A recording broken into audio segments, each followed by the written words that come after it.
So Hare Krishna, welcome every one of you to the Kaishwara session today, and we are going to discuss Vaishnava Sadachar. So what is this Vaishnava Sadachar? Sadachar means etiquette. Etiquette means what are the right behavior and what is the wrong behavior. To understand this, that is Sadachar. Sadachar. That means our behaviors on how we act towards other people. And sambandha means relationship. So sadachar, sambandha, Vaishnava sadachar and sambandha, relationship of how to act correctly with devotees. So let's start with some pranam mantras. Nama Om Vishnupadaya Krishna Prasthaya Bhutale Srimati Bhakti Vigna Vinasha Narsinghaitanamini. Nama Om Vishnupadaya Krishna Prasthaya Bhutale Srimati Bhakti Vedanta Swami Nitinamini. Namaste Saraswati Deve Gauravani Pracharine Nirvishesha Sunyavadi Paschatya Deshatarine. Om Ajnanaatimirandasya Jnananjanashalakaya Chakshurmilitam Yena Tasmai Shri Gurave Namaha. Sri Chaitanya Manobishtam Stapitam Yena Bhutale Swayam Rupa Gadamayam Dadati Swapadantikam Vandeham Shri Guru Shri Yuta Padakamalam Shri Gurun Vaishnavanscha Sri Rupam Sagrajadam Sahagana Raghunatanvitam Tam Sajivam Sadvetam Savadutam Parijana Sahitam Krishna Chaitanya Devam Sri Radha Krishna Padan Sahagana Lalita Sri Vishakhanvitamscha. He Krishna Karuna Sindhu Dinabandhu Jagatpate Gopisha Gopika Kanta Radha Kanta Namostute Tapta Kanchana Gaurange Radhe Vrindavaneshwari Vrishabhanu Sute Devi Pranamami Hari Priye. Now I would like everybody to say together with me as well. Jaya Sri Krishna Chaitanya Prabhu Nityananda Shri Advaita Gadadhara Shri Vasadi Gaura Bhakta Vrinda. Also, please repeat, say it together with me also in the Hare Krishna Mahamantra. We'll say it 3 times. Hare Krishna, Krishna Krishna, Hare Hare, Hare Rama, Rama Rama, Hare Hare. Hare Krishna, Krishna Krishna, Hare Hare, Hare Rama, Rama Rama, Hare Hare. Hare Krishna, Krishna Krishna, Hare Hare, Hare Rama, Rama Rama, Hare Hare. Mukam karoti vachalam pangam vangayatим girim yatkripatamaham vande Sri Guru Dinatarinam Paramananda Madhavam Sri Chaitanya Mishwaram Tatsat. So I thought I will start today with this question. Is devotee relationship based on collegiality or family? So to understand that, we need to probably know what's the meaning of collegiality, right? Family is something we know what is family all about. All of us have families, isn't it? Right? So when I say collegiality, it comes from the word colleague. You know, when we go to work or when we go to school, we have friends, we have people who work with us, you know. So sometimes we think that a relationship should be like that, because sometimes we go to the work, right? Do we sometimes have the same problems we have in work which we have at home? Well, of course, if you have a bad boss and everything, or you know, in school sometimes, but in general, let's say everybody is behaving well and everything, they are friends, okay? So this kind of relationship is called collegiality.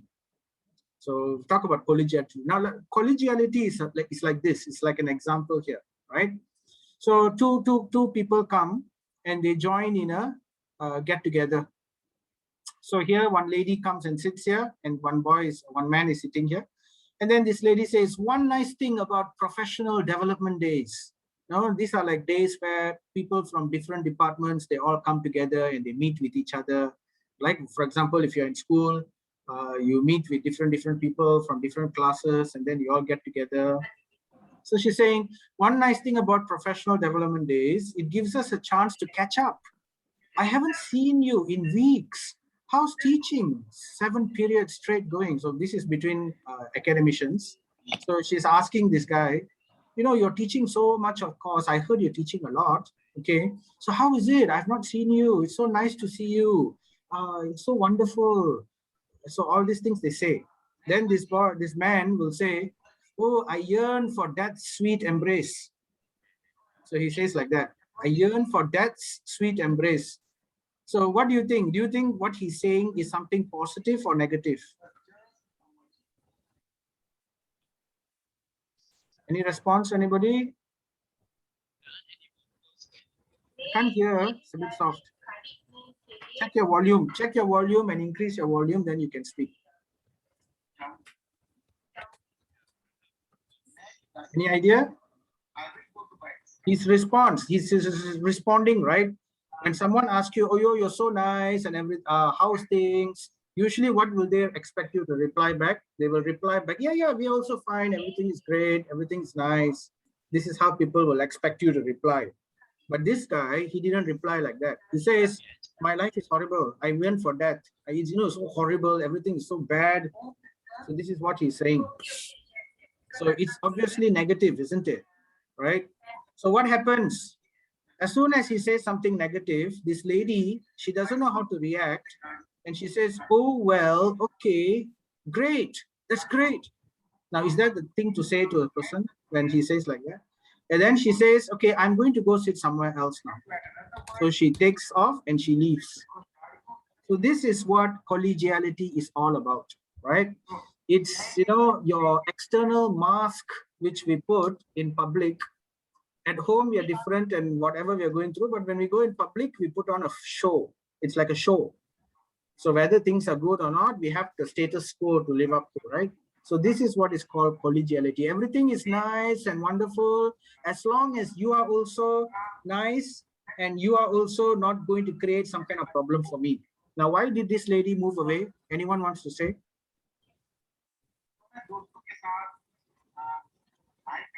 Hello, anybody?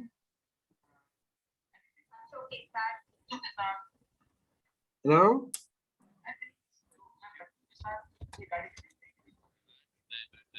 Nobody wants to say. I'm asking, why does this lady move away from this guy when he replies like that? Any ideas at all?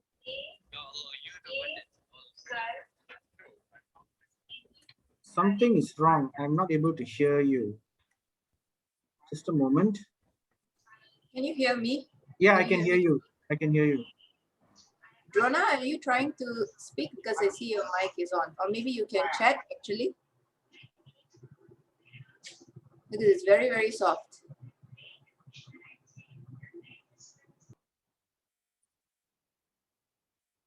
Let me open the chat. There's nothing in the chat. Can someone else just respond whether you can? I just want to hear whether you can speak. I can hear you. Anyone? Hare Krishna.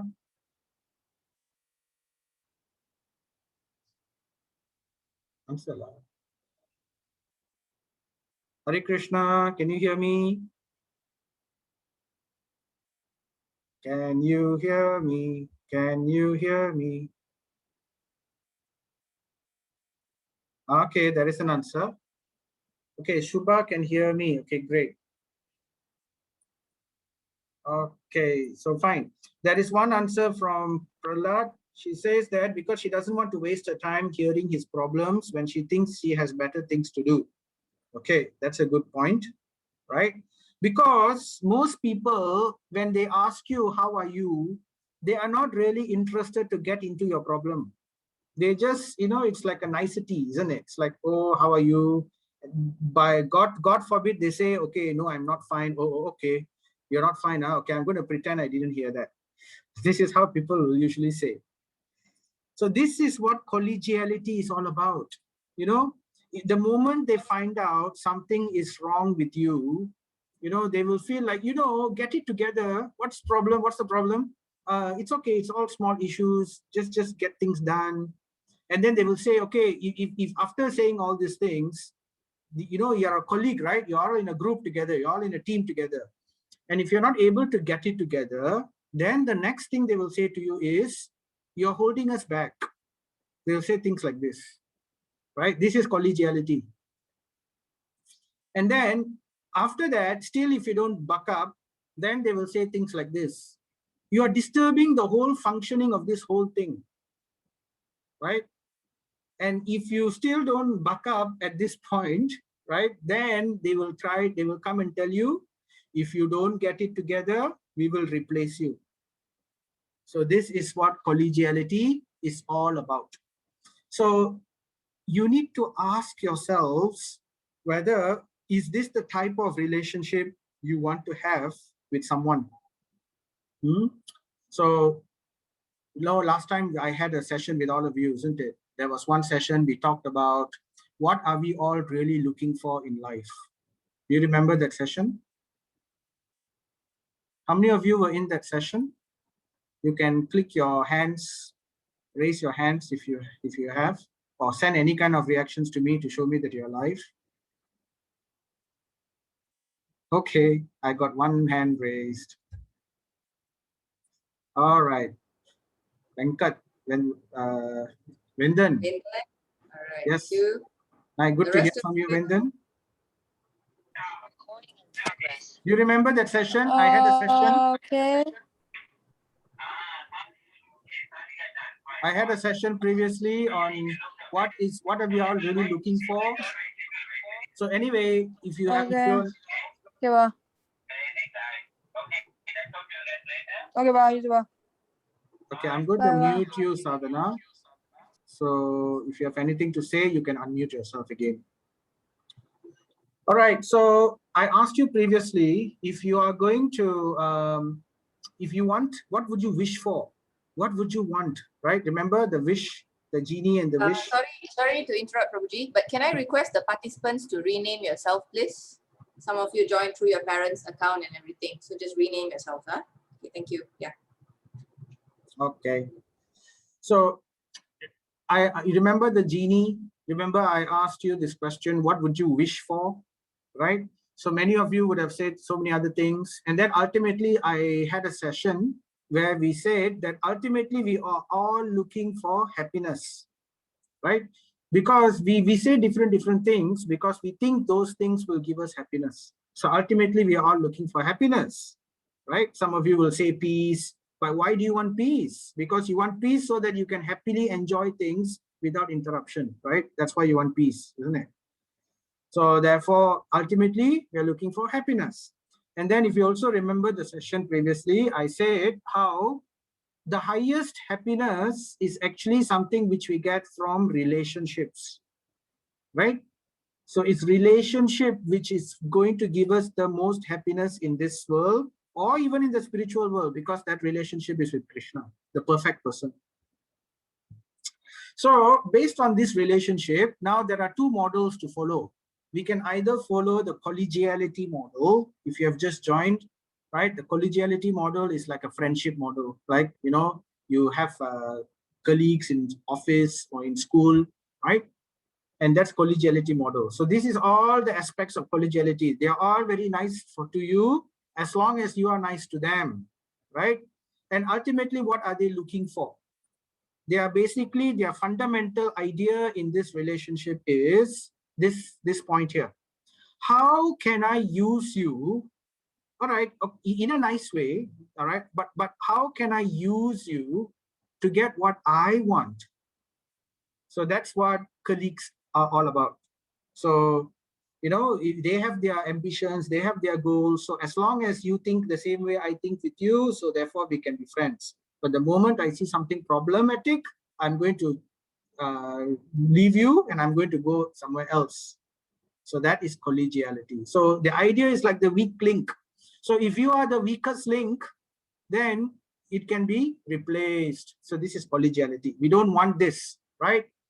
This is not the type of happiness the relationship can give us. So what do we really want then? What kind of relationship we want? So ideally, we want a familial relationship. Now, what's this family relationship? Now, family relationship means what? Anyone wants to say? What's the difference between collegiality and family relationship? Anyone wants to tell me? Hello? Can say something?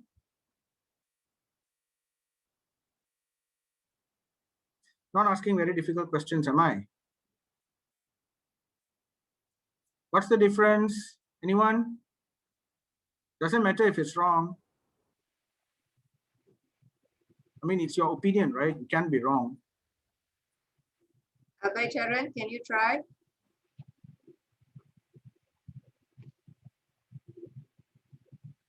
Abhay?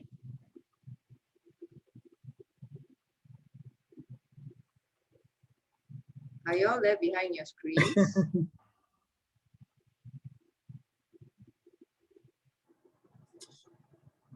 You can, Maybe yes. can I guess? Maybe the difference is collegiality is the person is not with us emotionally. Might be family is there for us emotionally. Thank you, Jayashree. Very good answer, right? Emotionally, they are there to support you, right? Anyone else wants to say anything else before I go on? I like this name, Drona. Drona, is that a real name?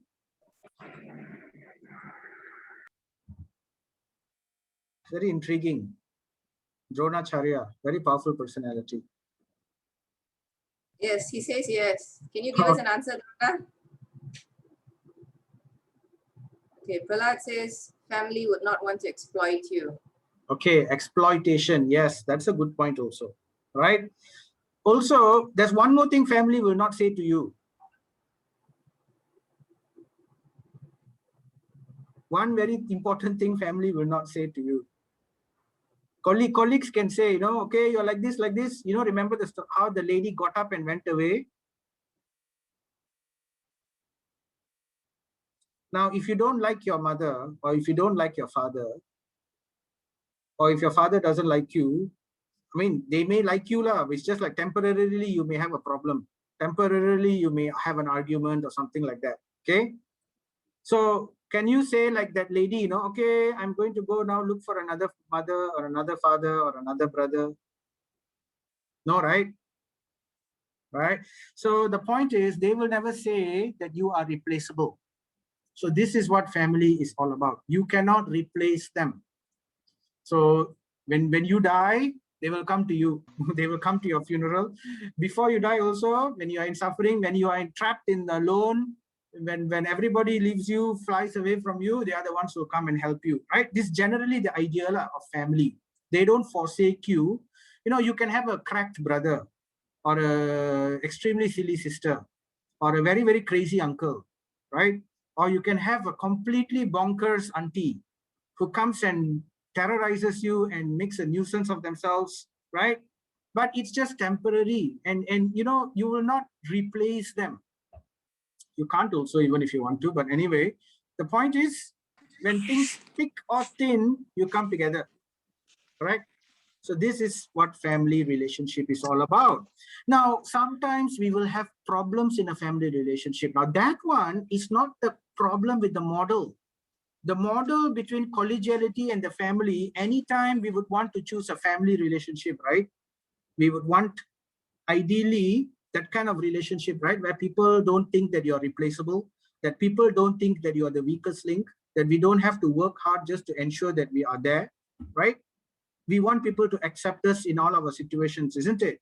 So this is what we want. So this falls under the family model, correct?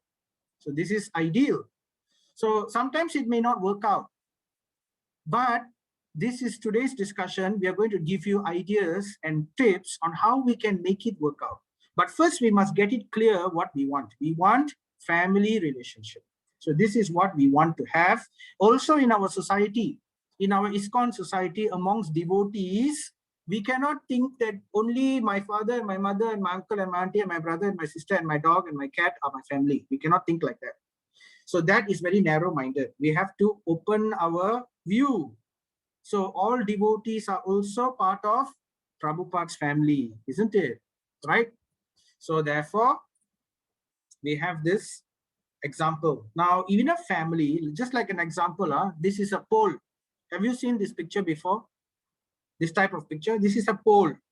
Now, relationship, when we say whether it's a collegial relationship, a family relationship, or a material relationship, or a spiritual relationship, all relationships, they work in a certain way. Now, the first way they work in, if you want the relationship to be successful, okay, just a moment. I need to, just a moment, give me a moment.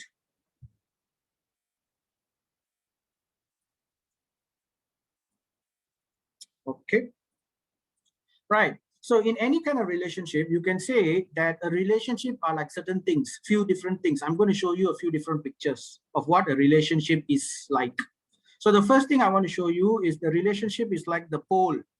Now, you know, this pole is greased. Can you see this color here? It's greased. You know what's grease? Grease is extremely greasy. It's like some kind of material, like a oil, you apply on the pole and it becomes extremely greasy. You cannot climb. It's not easy to climb the pole. Even a monkey cannot climb the pole because it's so greasy.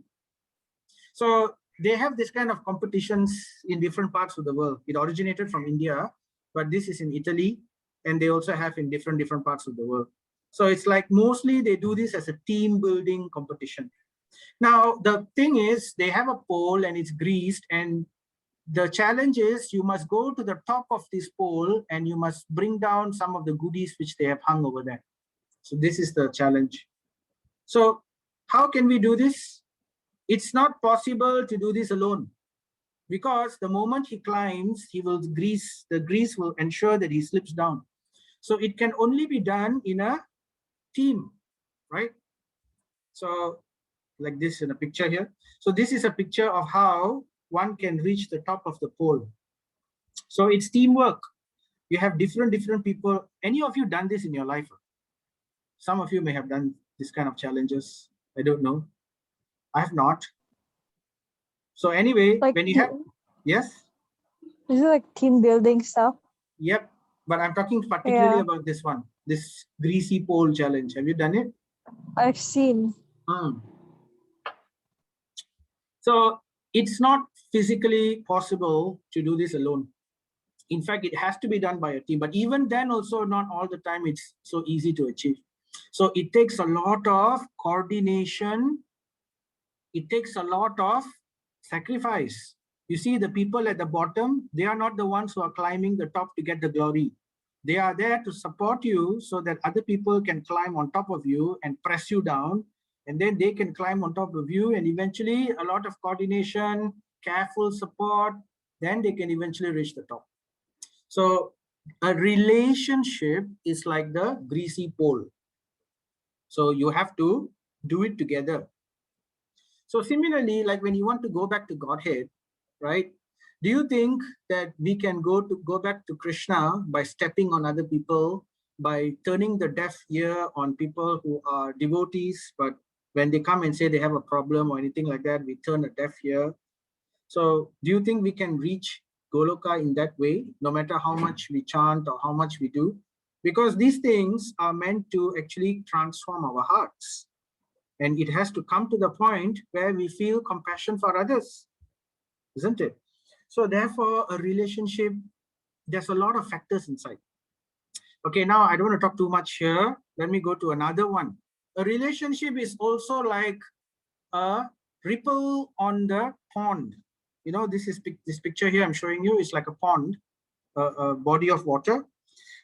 And you have few droplets. When it rains, you find there are ripples, ripple, ripple, ripple. How many centers can you see? You can see one big center here, another big center here, another one, another one, another one, and many, many small centers where the ripples begin with, correct? So it's like that. A relationship sometimes is like this. What do I mean? It means that we have different centers of focus. Like I may have a certain goal. Like my goal is, for example, I want to pass these messages to you. But your goal may be at the moment you're thinking, I'm hungry, I need to do this, so I hope this person will finish quickly so I can eat my food. So that may be your main goal. Or another main goal would be, okay, I want to do something else. I've got some other pictures to watch or games to play, but then my family told me that I need to watch this. And then after that, I have no other choice, so I'm watching it. So you may have a different goal. So like that, people may have different goals. So when there are different goals, it's very difficult to form a beautiful single concentric pattern, right? So the relationship becomes chaotic. So this is what happens here. But how can we make it, so we can learn from this, how can we make a successful relationship? We can make a successful relationship. One of the things is we can make a focus. Like here, for example, we have one single big main focus. So this is like ISKCON. This is like our devotee society. When devotees come together, what is our main goal? Anyone wants to say?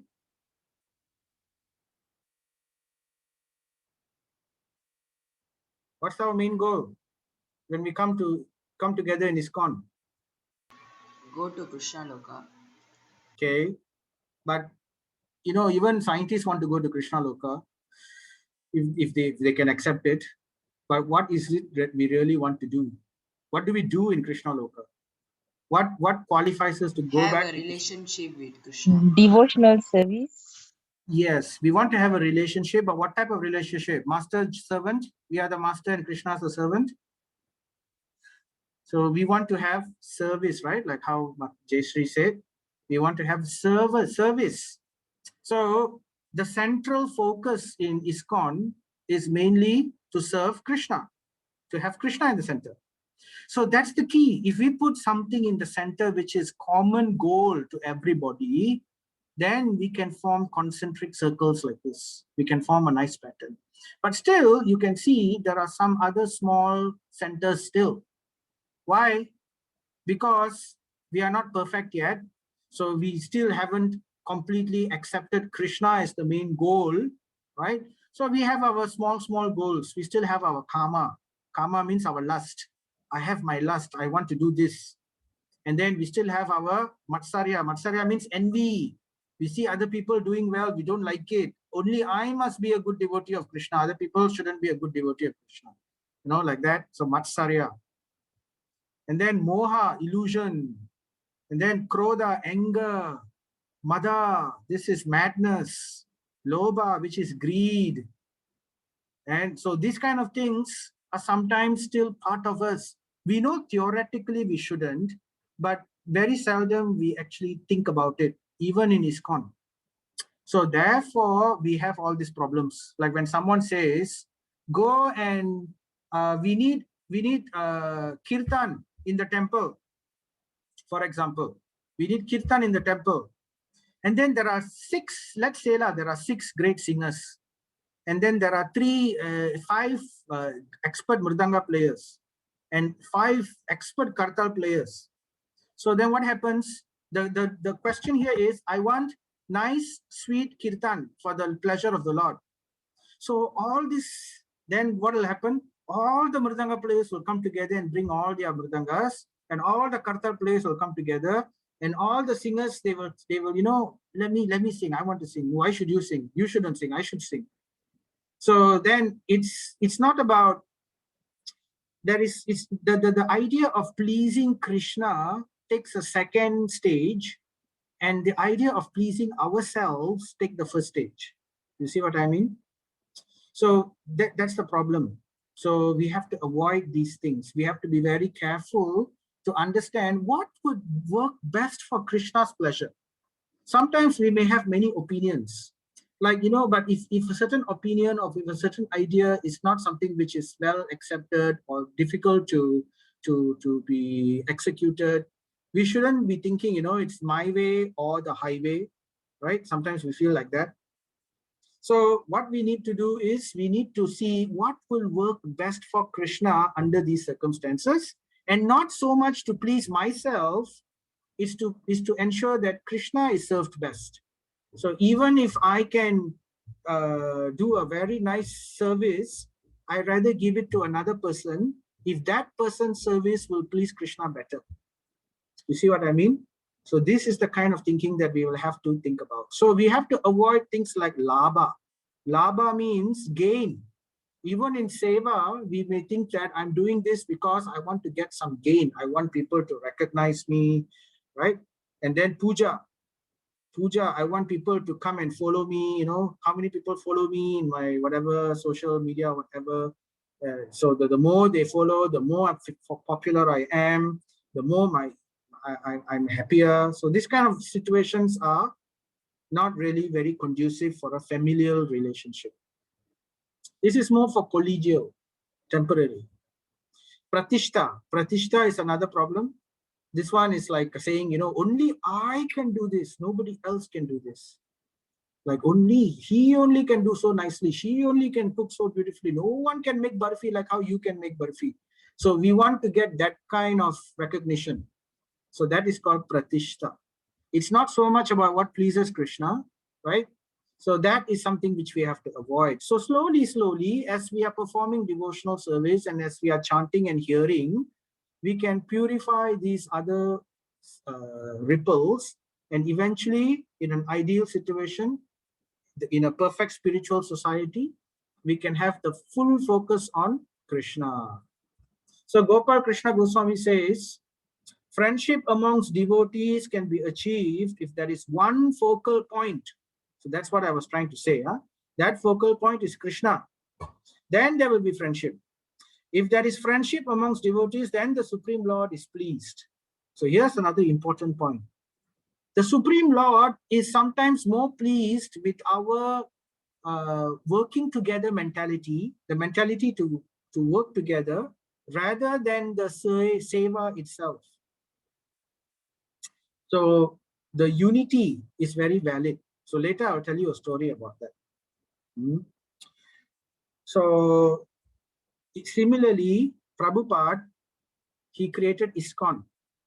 And this is all of us, all of this are our family, ISKCON family, right?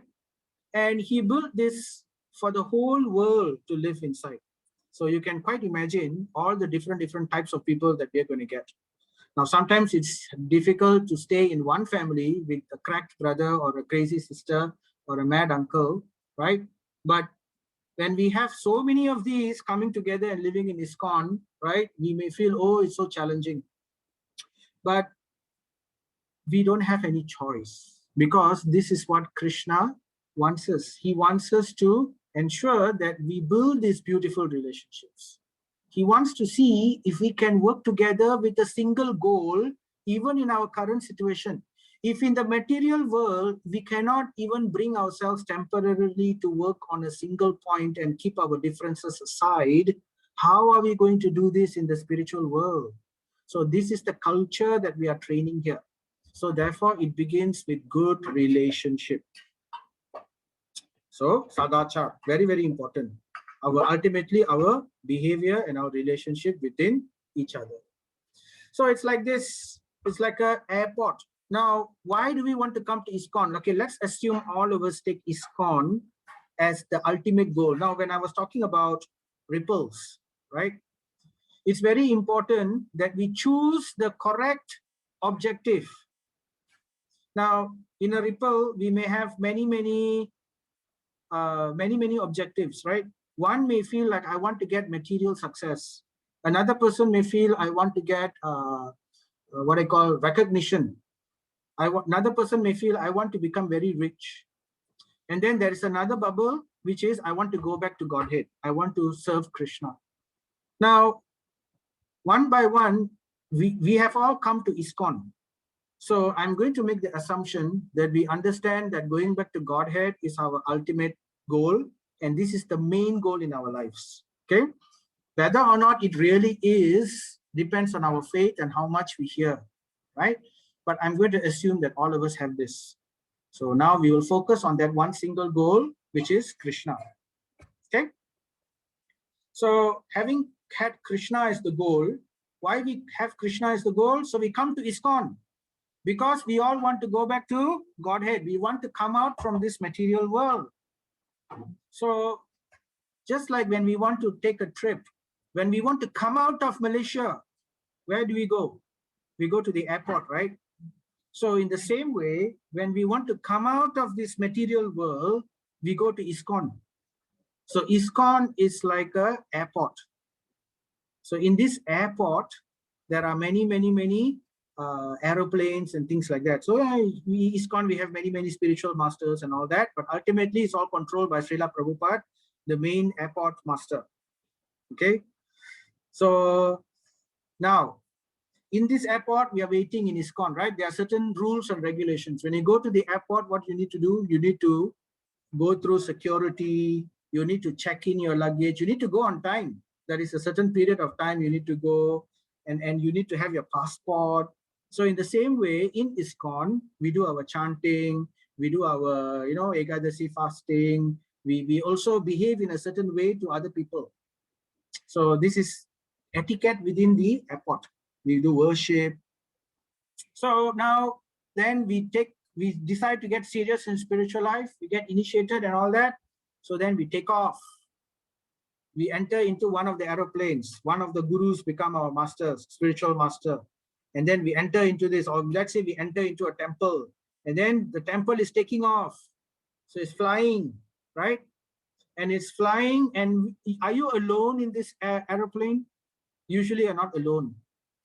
Correct? Nobody has been alone in an aeroplane, I think. None of us here. So usually in an aeroplane, we will have to share the aeroplane with so many people. Correct? So when we have so many different types of people to share, sometimes we will get a seat next to a certain person who may be, snoring very loudly when you're trying to sleep, or someone who may be putting the elbow very close to you. He's putting his hand on the armrest. The armrest is only one armrest. You have to share, right? And then, sometimes their legs are very big, or their buttocks are very big, difficult for you to sit, or they may have a very terrible perfume, which is so strong, which is driving you crazy. So these kind of situations may be there. So what would you do in such a situation?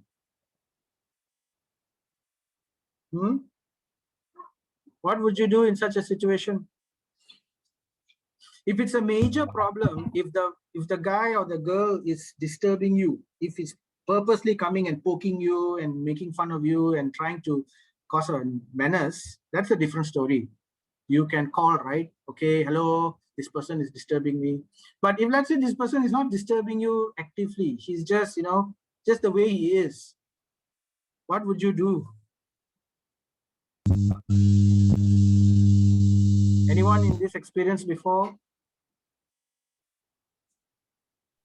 I think I'll just gently like move their hand or something. Okay. Like without them knowing. Okay, so you can try to do that. All right, so then it's more difficult if they are having a certain body odor, right?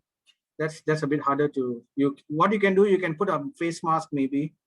You can try to, or you can spray something on yourself or whatever. So what I'm trying to say here is we make adjustments, are we not?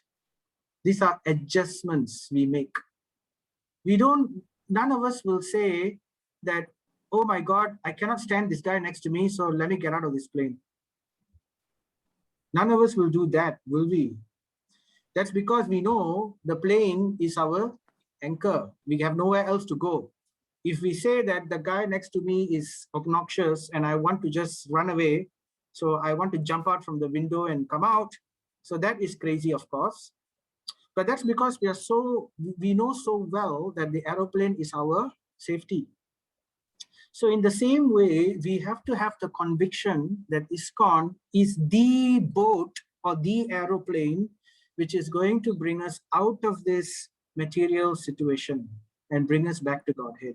And everybody in this temple is part of this aeroplane, right? We have different types, right? It says it takes all sorts to make a world, isn't it?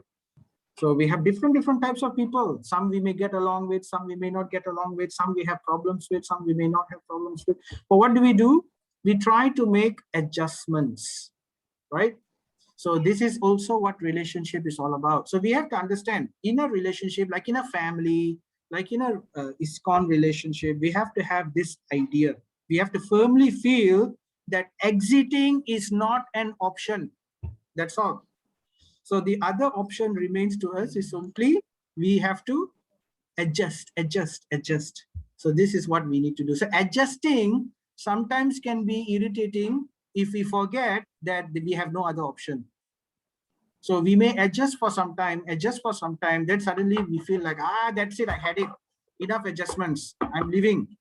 That's because that's similar to a man like this who forgets that he's in an aeroplane and leaving the aeroplane will make him fall down on me. So this is called illusion.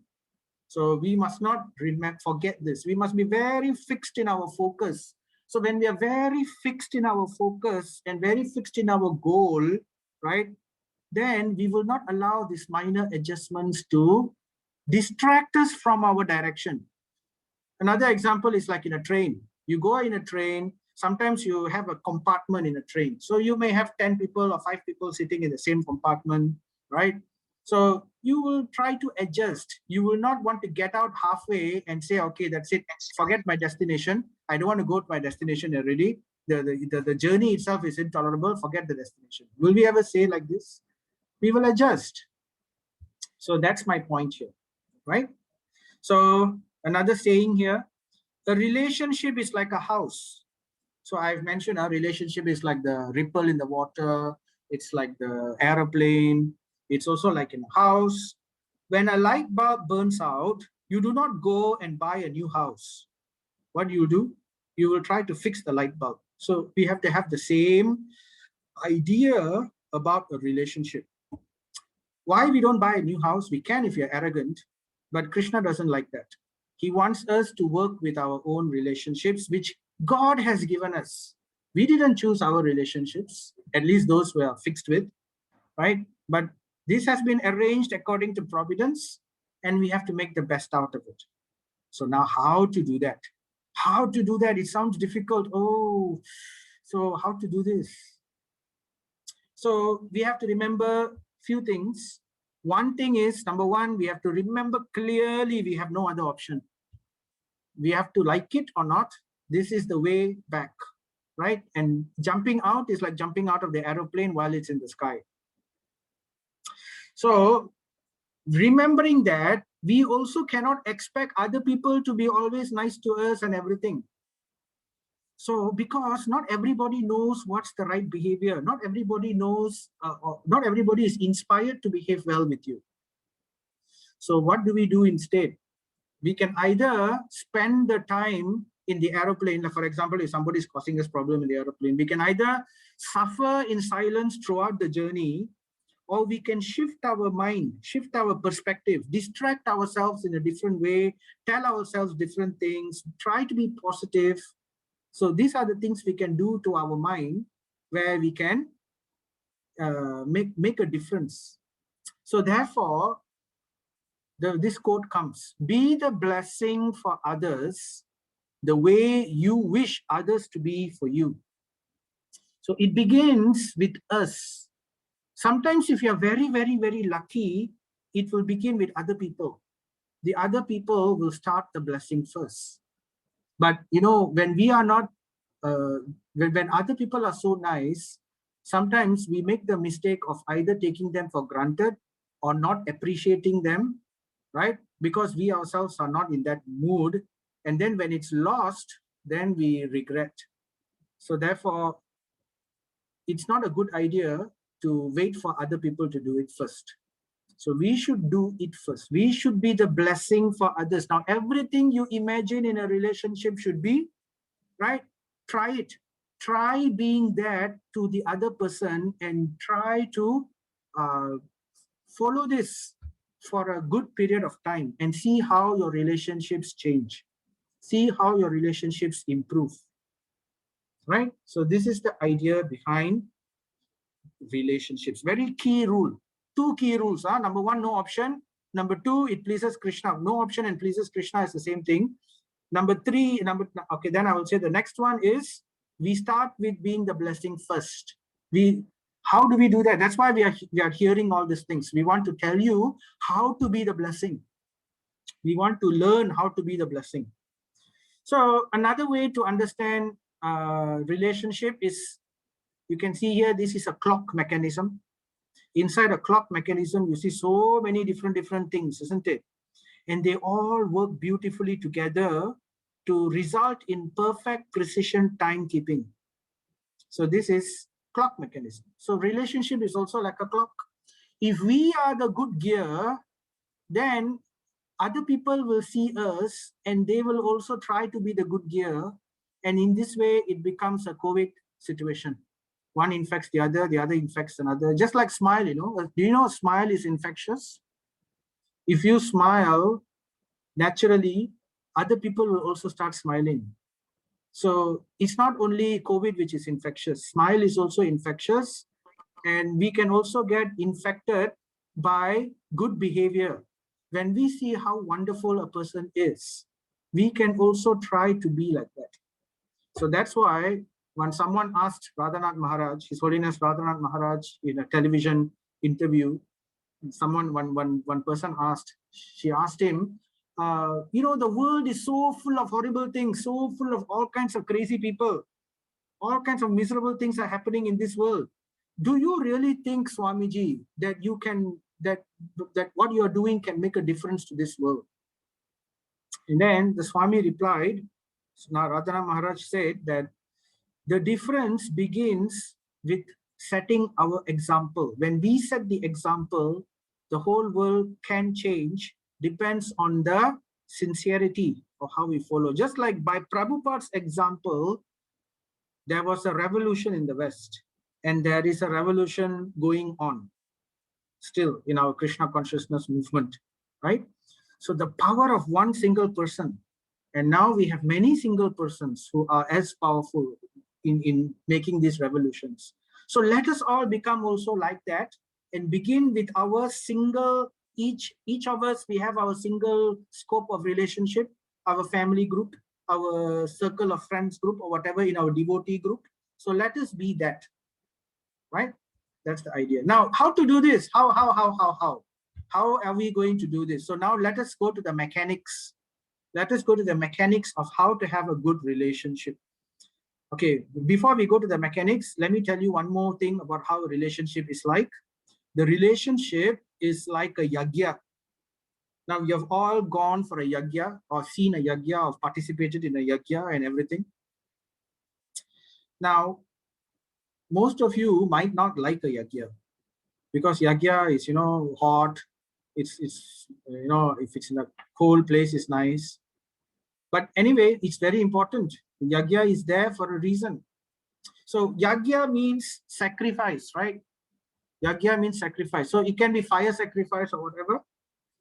So, when Yudhishthira Maharaj, he wanted to do a yagya, a Rajasuya yagya. And Krishna, and he asked Krishna for permission to do this yagya. And Krishna also gave his permission. Now this yagya is special. It can only be performed when everybody in the world is agreeing to have Yudhishthira Maharaj as the emperor. No one must disagree. So that's the condition of this yagya.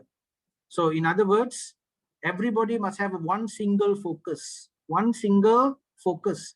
It's not possible to have a relationship very nicely when each of us have different focuses, right?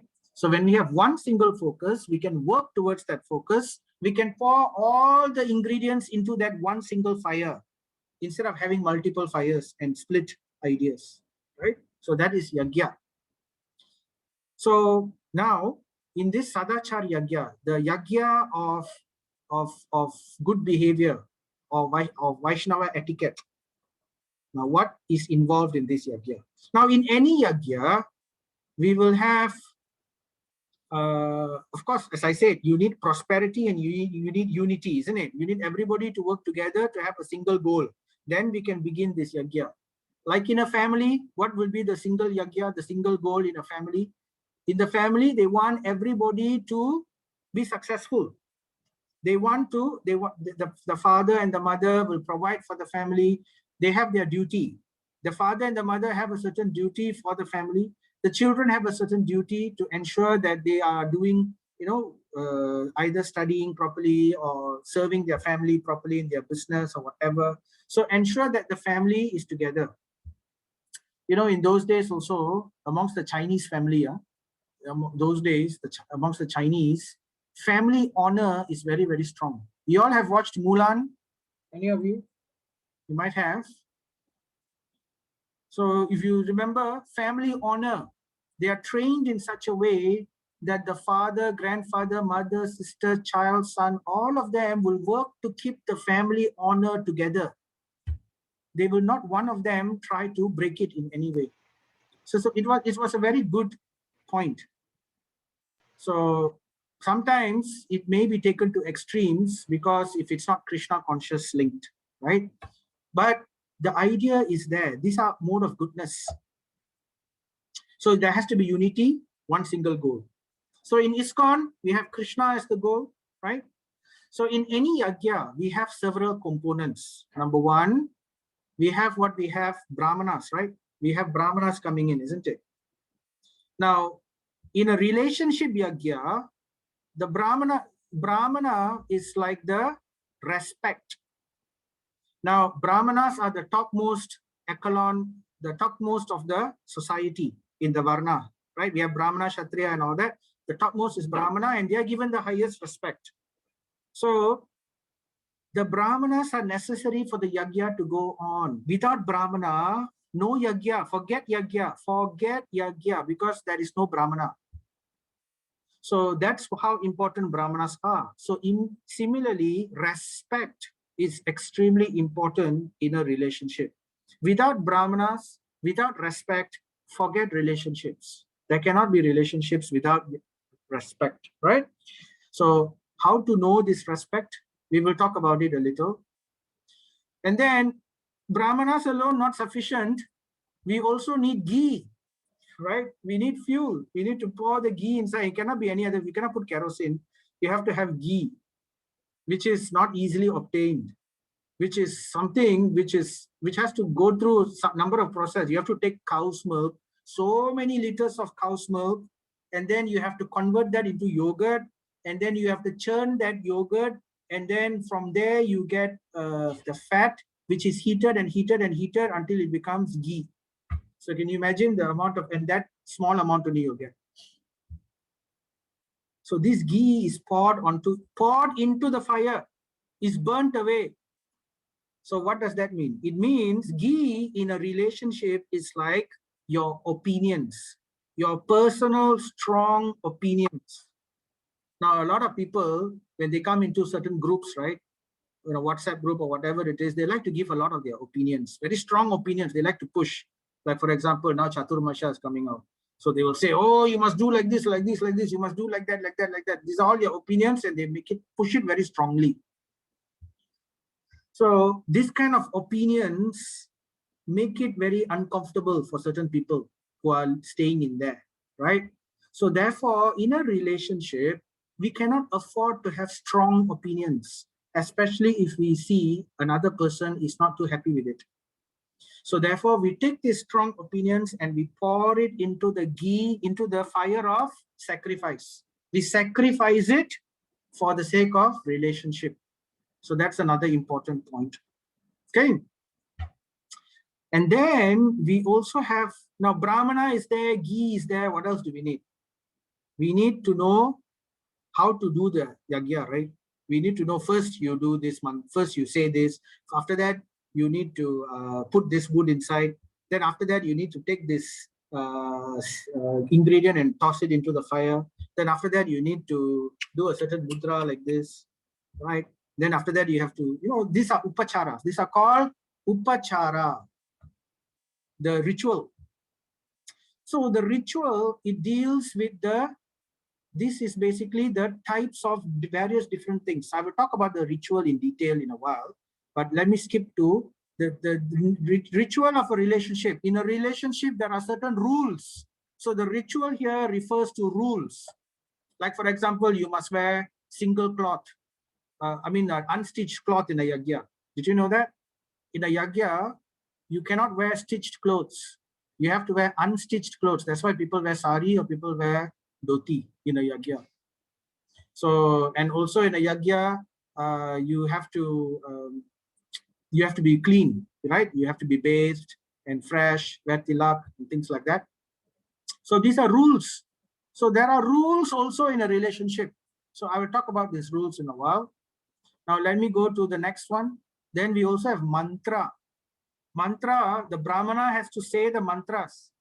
Excuse me.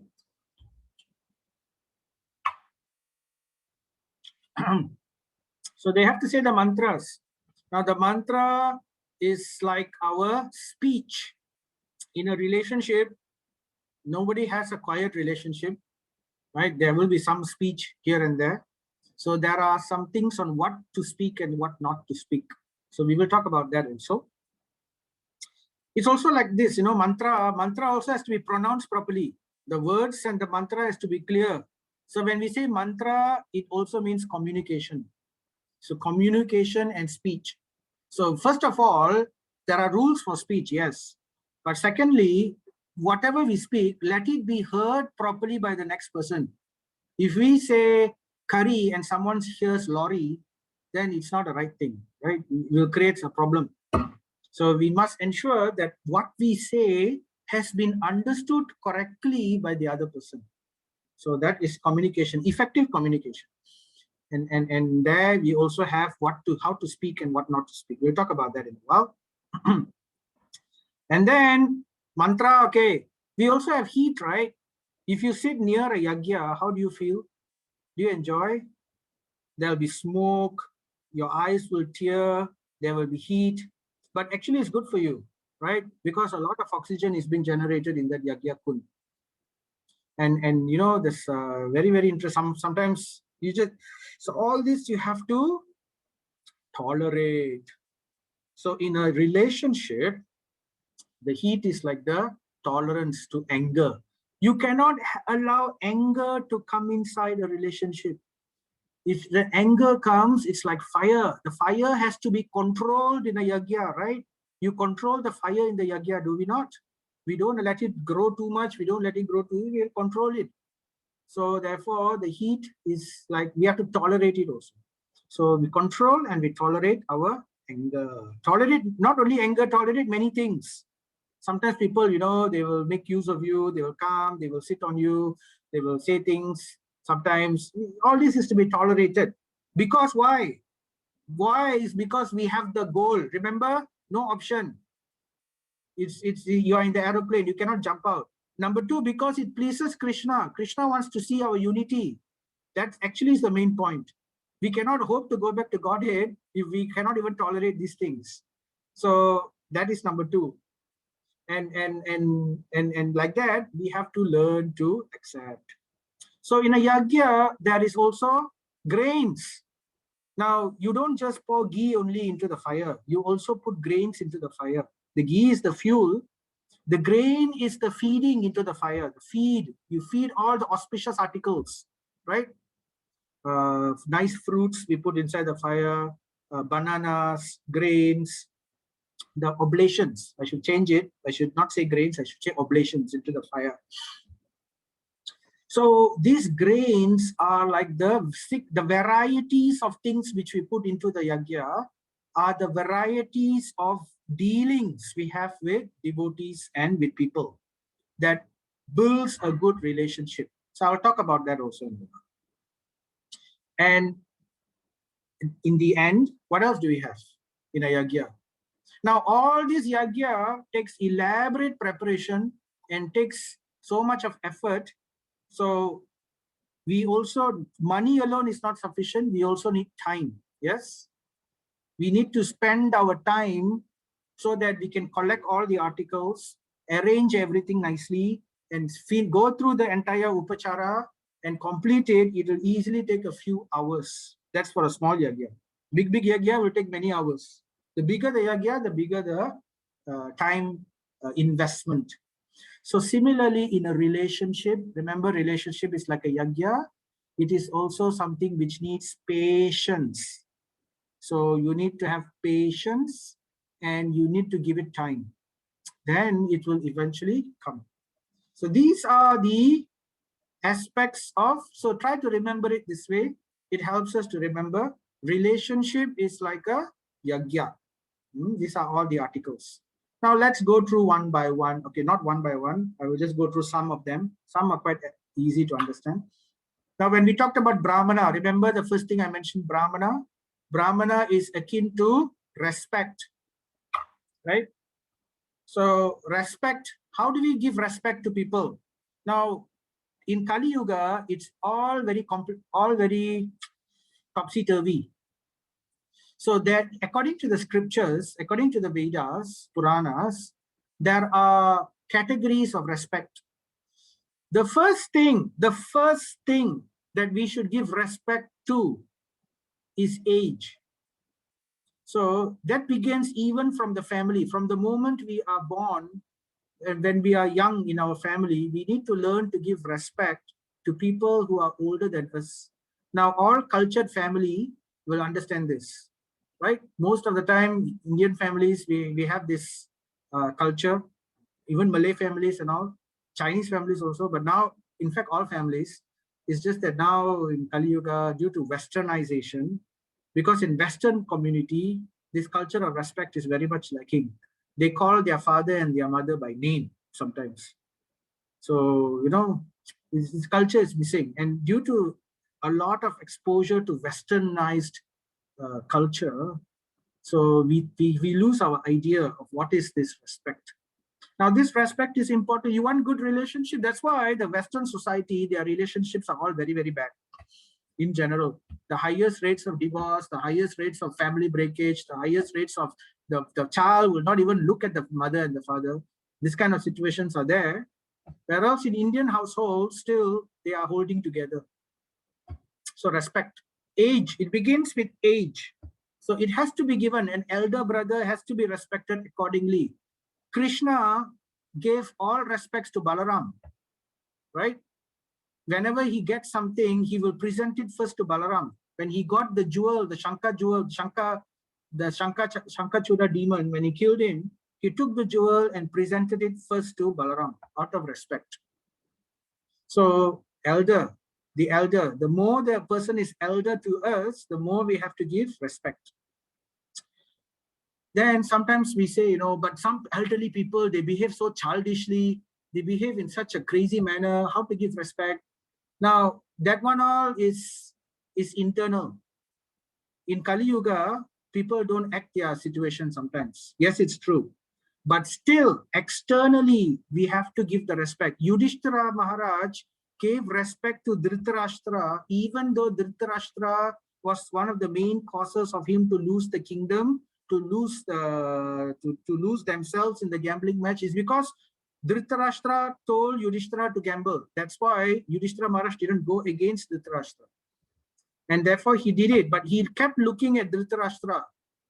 Will he ask me to stop? Will he ask me to stop? But he didn't. So therefore he lost kingdom, he lost himself, he lost his brothers, he lost Draupadi, and even then they lost their, they were pushed to such an extent that Draupadi was also insulted. And still Yudhishthira looked at Dhritarashtra. Are you going to intervene as my elder? At that time itself, they could have fought. They could have won the battle, right? They are all very powerful. But they adhered to Dharma. So Dharma says we have to follow. So therefore, it respect.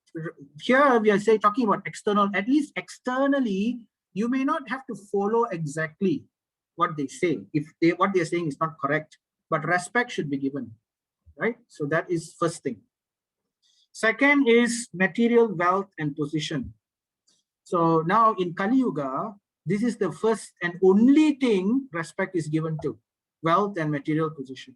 Even in Vedic times, respect is given to wealth and material position. Don't think it's not. It is given. In fact, it's given more compared to age. The respect due to a wealthy or a materialistic person, a materially well-to-do person is more than the respect given to age. Just like we respect the king, correct? The king may be younger than us, but we give respect to the king, or we give respect to the teacher, right? Or we give respect to the leader. They doesn't have to be elder in age, right? In that way, respect is given.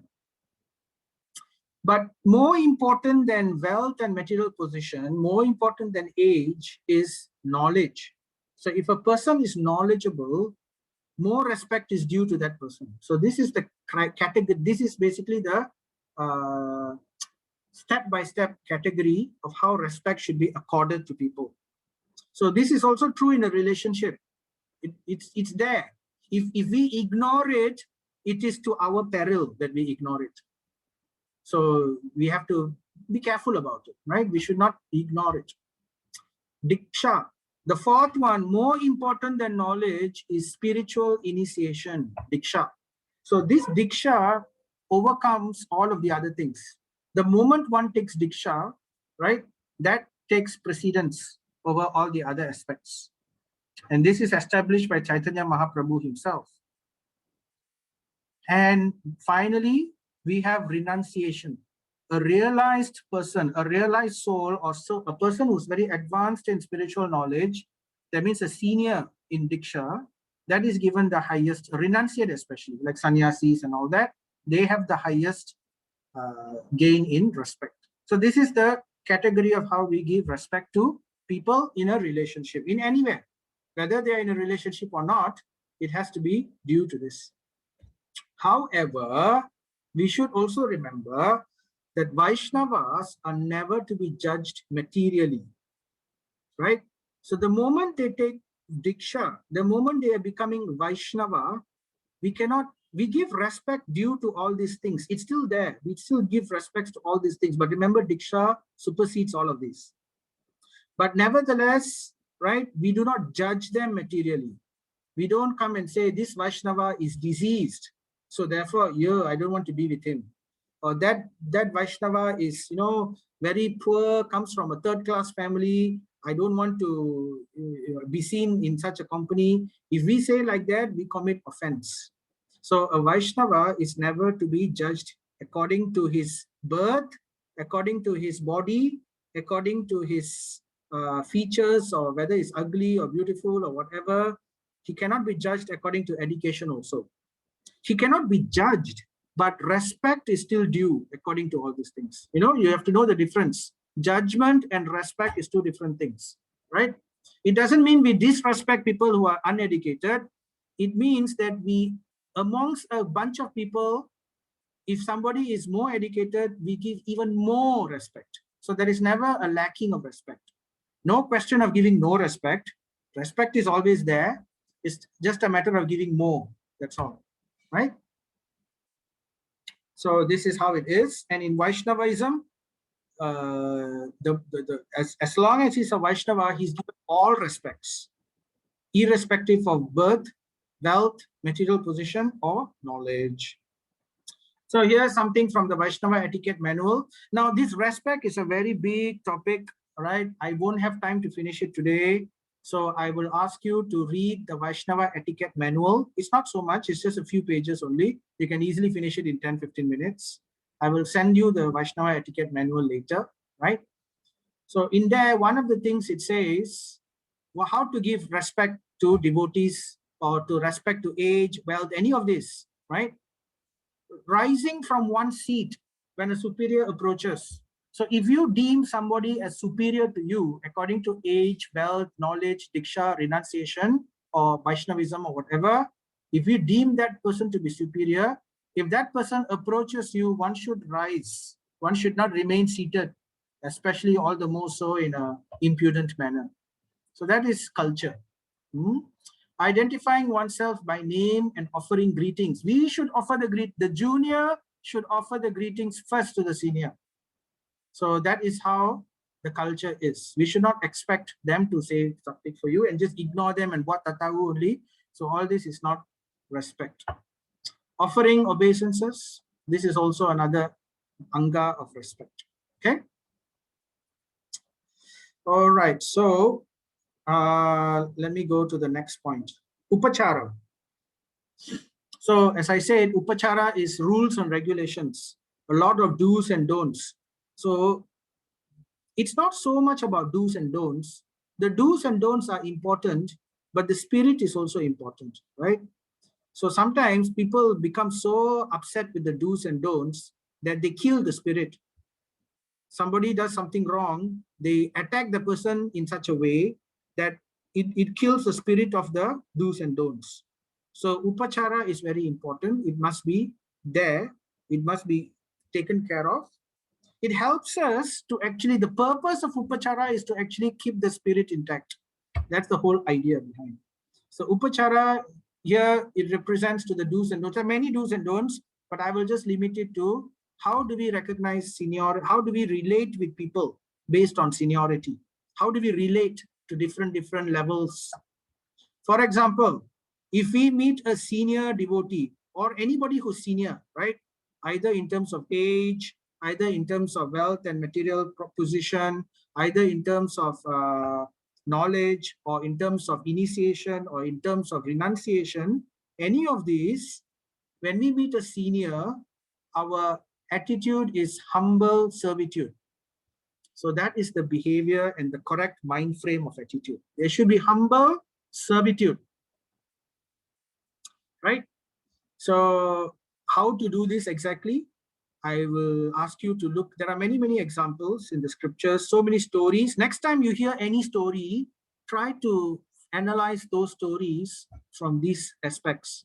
If you hear Ramayana, if you hear Mahabharata, see where this kind of etiquette, try to identify the behavior, try to identify the etiquette of all great people in the stories you hear next time. Zoom into them, and then you will learn a lot, right?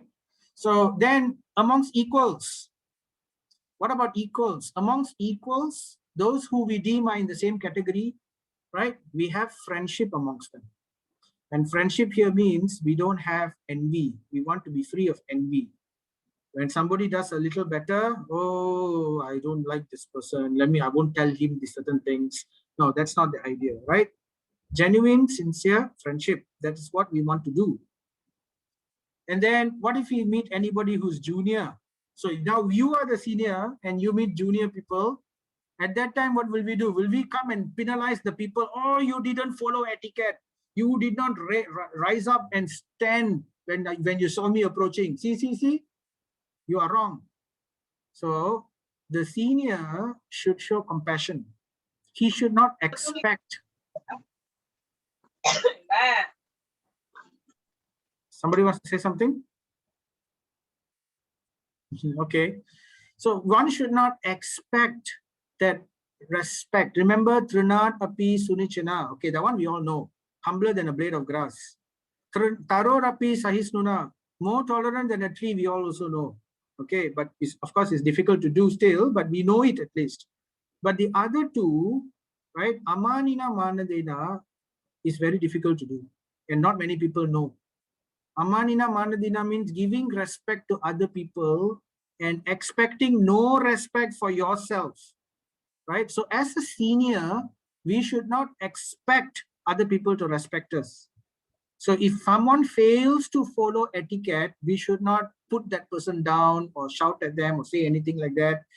If we are in a position to teach people, if you are a teacher, if you are a guru, if you are an elder, a father, mother, then it is our unhappy situation that we have to tell them, you know, but there is a way to tell them.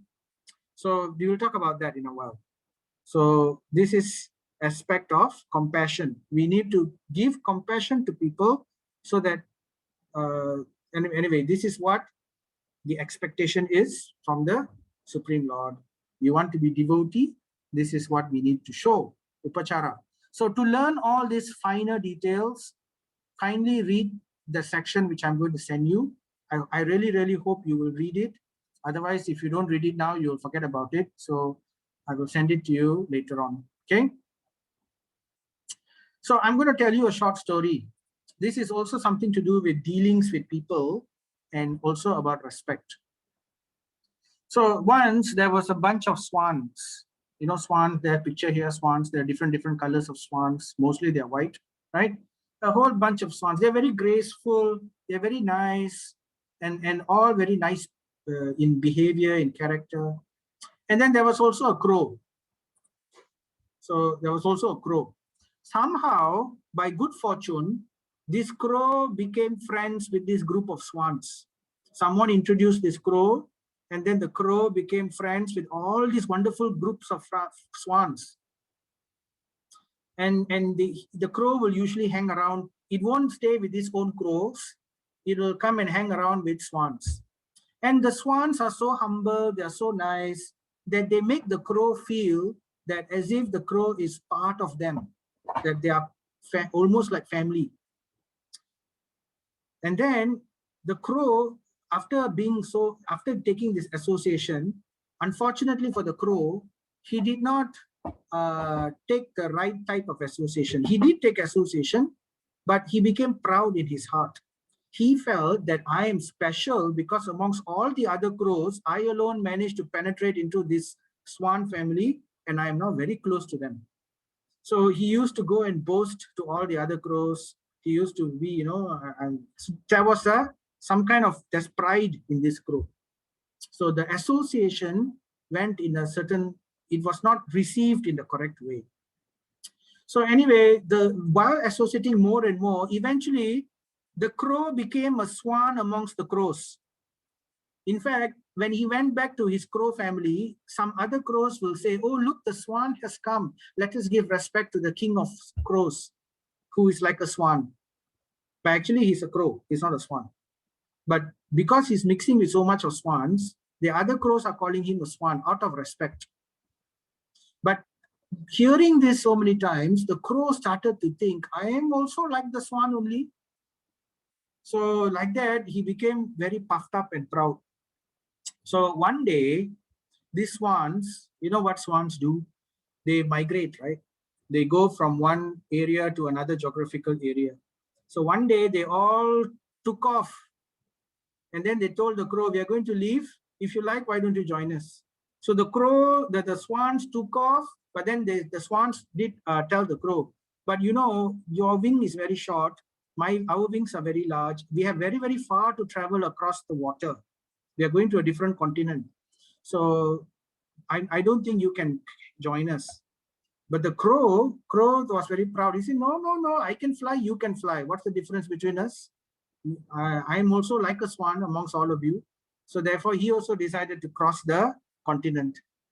So the swans easily flew and reached the continent. But what happened to the crow? The crow could not cross the body of ocean. He became tired, and then eventually he fell into the sea and he died.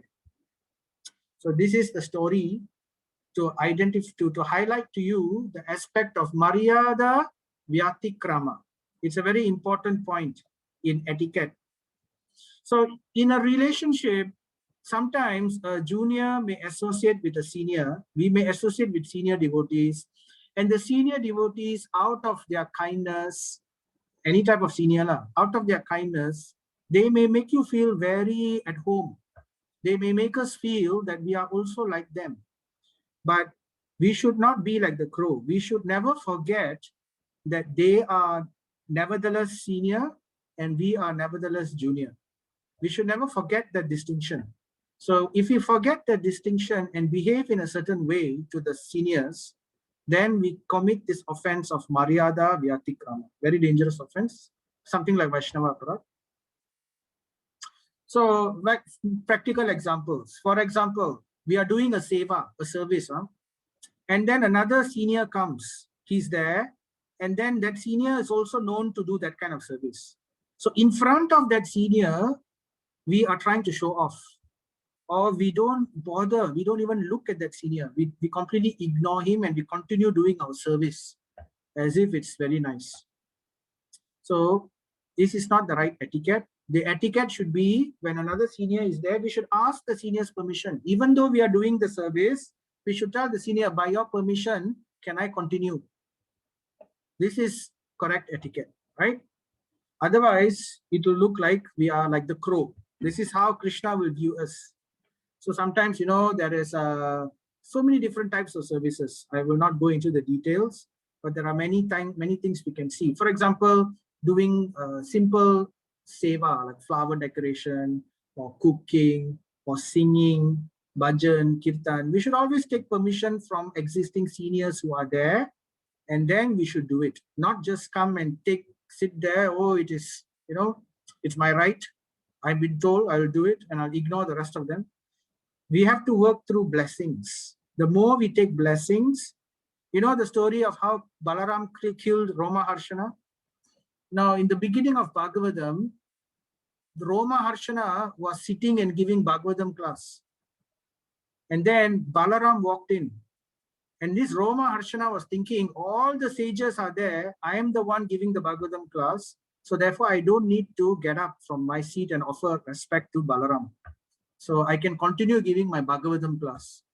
All the other sages, they bowed down to Balaram. But this Roma Harshana didn't. So Balaram, what he did, to teach the world a lesson, he took a blade of grass, and threw it on Roma Harshana. And in that blade of grass, Roma Harshana died. It pierced him and he died. So you may think, so many interesting things. He's a Kshatriya. How can a Kshatriya kill the Brahmana? But you could say that he didn't actually throw a weapon, he just threw a grass. So in that sense, it's okay. But at the same time, though he's Kshatriya, he's the Supreme Lord, right? Balaram. And he was continuing, the offense of Roma Harshana was this one, Maryada Vyatikrama. He continued to give class without taking permission when a senior came in. So this is something we have to remember. You see, Balaram killed it, so it's not a light offense. It will kill our devotion if we make this kind of problems. Okay, so finally, we talk about mantra. In the yagya of relationships, we have all these things. So mantra, what is mantra? Mantra is communication, right? Speaking. So we have to communicate correctly.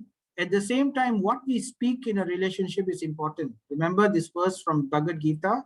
If you go to Bhagavad Gita 17:15, it tells you about the austerity of speech. So, Vakmayam tapaha. Vakmayam tapaha means austerity. Vak means speech. So, austerities of the speech. The first one is Anudvega Karam. Anudvega Karam Vakyam. That means our speech should not be agitating in a relationship. As much as possible, avoid agitating speech. So we put some filter in our tongue before we speak. Is it agitating or not? And whatever I'm going to say, is it going to cause some kind of disturbance to that person's mind? So that we want to avoid. Number two is Satyam. Satyam means, is it truthful? Whatever I'm going to speak now, is it a gossip? Is it the truth? Right? Now, if it's truth, even if it's truth, if it's agitating, we want to think about it. We don't want to necessarily say it. So then we have the third one called Priyam. Is it pleasing? Is it something which will make the person happy to hear? And the fourth one is Hitam, beneficial. Is it beneficial or not? Whatever we are going to say, is it going to cause harm to that person, or is it going to improve the person's character or behavior or give any kind of gain to that person? And the last one is Swadhyaya Vyasanam. That means, is it in line with the Vedas, with Vedic practice or with culture? So these are some of the aspects that we want to think about. Okay, mantra. So the most important here is, of course, Swadhyaya Vyasanam. Does it has to in line with scripture? But sometimes in a normal relationship, scriptural injunctions may not be there. So it is Hitam which comes the next. Hitam means, is it beneficial? If it's not beneficial, we should not say it, even if it is truth, right? We should keep quiet. We shouldn't lie, but neither do we have to say it. And then comes Priyam, which is pleasing, right? So Satyam and Hitam should not be ever compromised. Satyam and Hitam should never be compromised. Whenever possible, put it in line with scriptural understanding. That's the third one.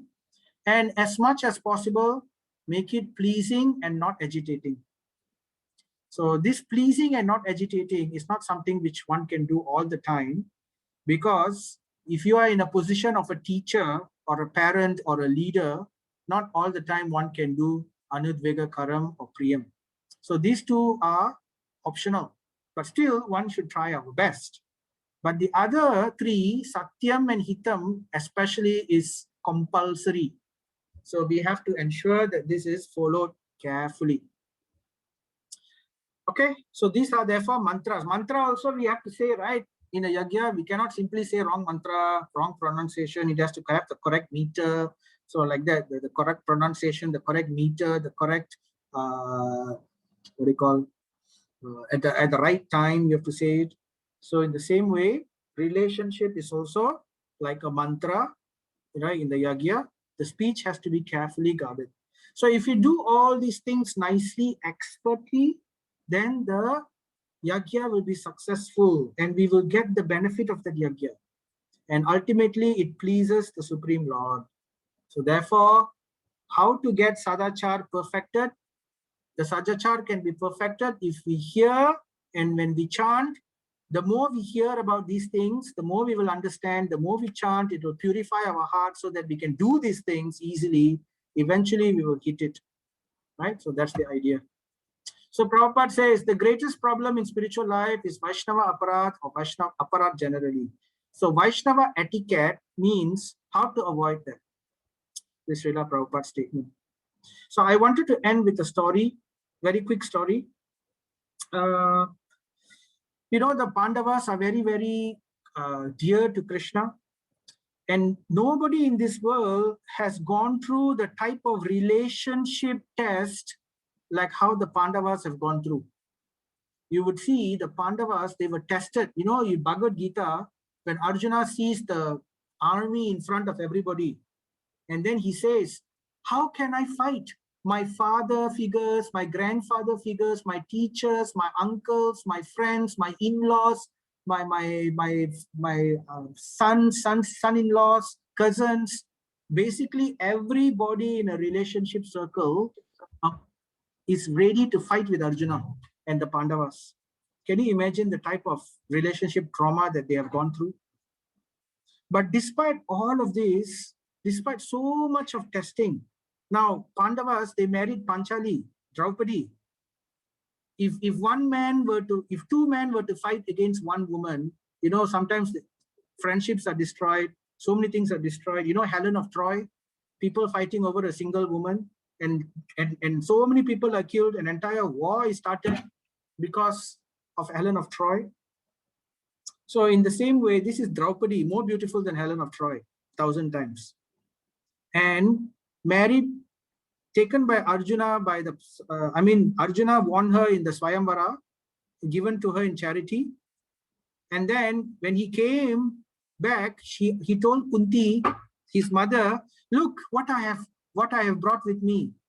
And Kunti, without even looking, said that whatever it is, share it amongst your brothers. And then Kunti looked at, suddenly she spoke, what have I just said? Did I say something wrong?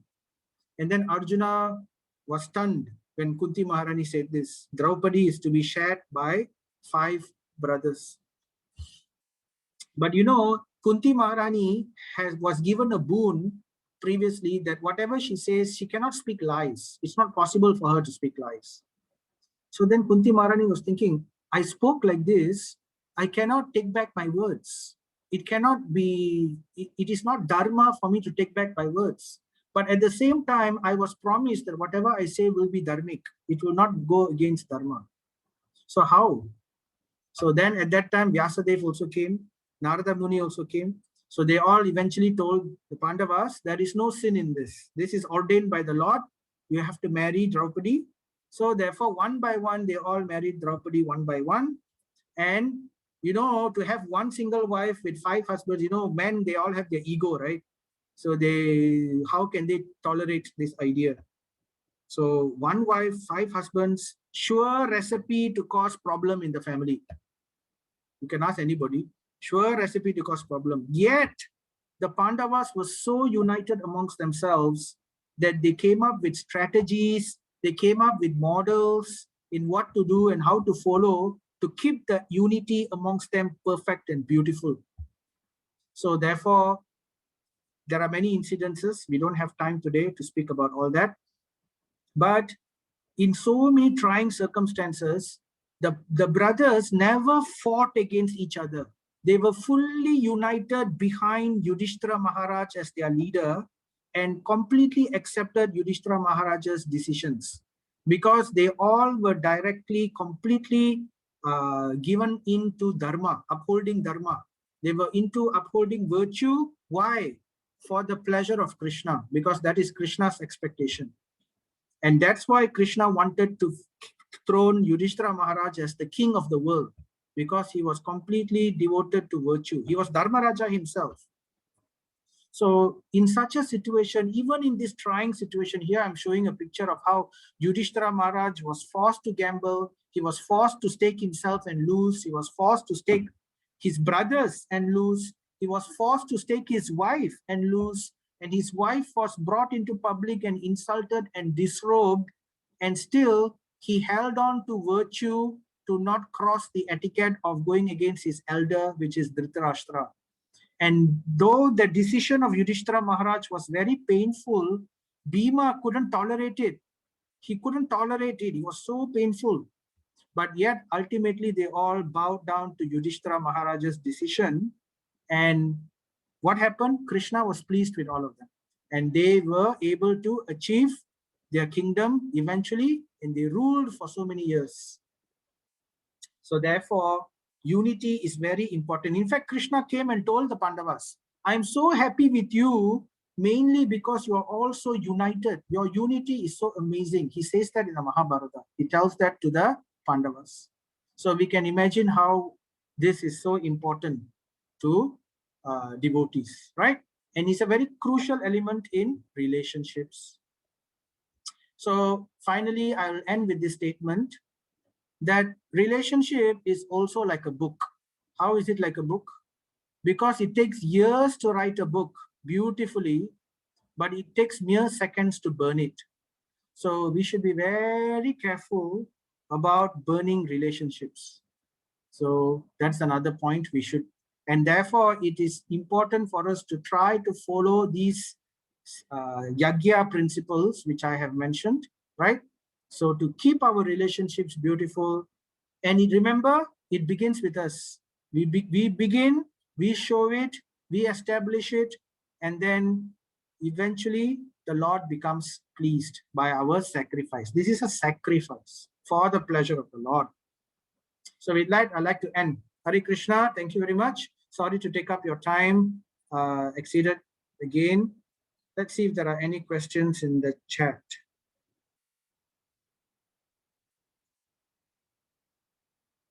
Any questions, anyone?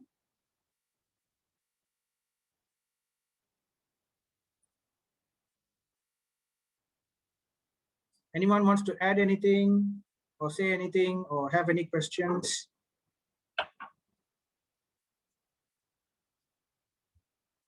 No questions?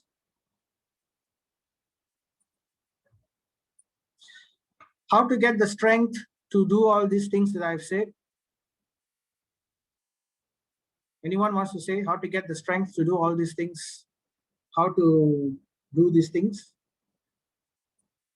Very simple. Just follow. First we need to become aware.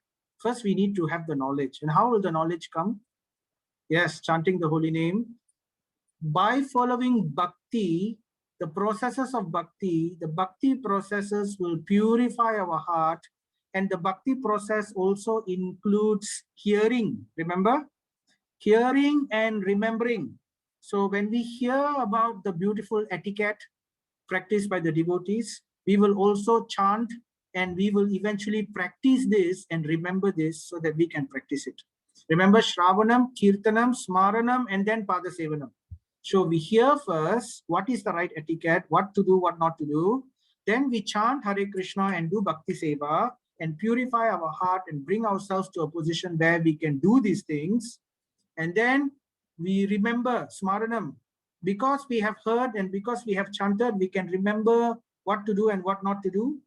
And then Pada Sevanam, Seva, do the Seva. So then we are able to execute it perfectly.